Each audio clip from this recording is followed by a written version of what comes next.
Magic Night 2.5, the Beat of San Diego, Summer Jam backstage, hanging out with hip-hop royalty, the Young MC. Young MC, welcome to the show. How you doing, sir? I'm good, man. How are you? I'm doing well, man. I'm blessed because I get to hang out with you, and Good I get to stuff. see you on stage. Yes, sir. Man, did you ever think what you did back in the day would ever go around the world 100,000 times? Not last this long. We had an idea that it might do something good, but I didn't know it would last this long. So, I mean, you were a kid when you started out. essentially, yeah. And I was in college. Yeah. And so you were at USC, Mm-hmm. and someone said, hey, let's put you on an album. Delicious Vinyl was the record label. And There was some stuff before that, but yeah, go ahead. All right. But what'd you do? I won't stop you. It's okay. I just want to go. I want to get to the point because Yes, sir. what made you say, okay, I'm going to give this a shot. I'm going to give hip hop. I've been rhyming since I was like 10 or 11 years old. So at that point, I was 19, 20. So it was in my blood, and I, knew I could put together good music or whatever. So the idea of getting on a label was actually invigorating as opposed to, intimidating. And what'd your mom and dad say when you said, I'm going to give this a shot? I mean, as long as I finished school, they was my hobby. So that's how I always approach it.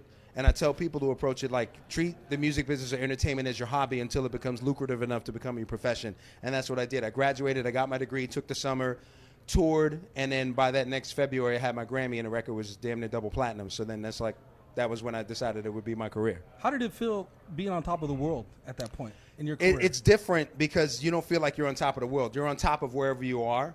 And then you go to a city and there's no internet, and the phones weigh 30 pounds, and not everybody has cable, so there's not the whole mass communication media where you can figure out that you're doing well in all these cities. You go to a city, you touch down, people know the record. You're like, oh, they know my record in this city. You go to another city, oh, they know my record in this city. So you just think it's a city by city thing, as opposed to now with the media and the internet and everything, you'll be able to tell when you have a global hit pretty quickly. We're hanging out with Young MC backstage at Summer Jam. The video Yes, set sir. it off. Memorable video. Yes, sir. Was that your idea? No, not really. I mean, well, okay.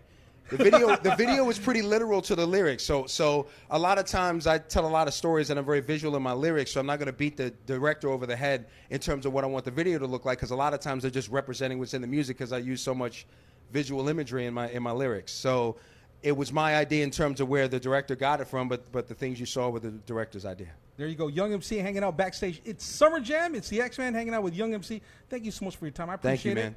it. Keep doing what you're doing. We appreciate it. No problem, man. Look forward to seeing you on stage.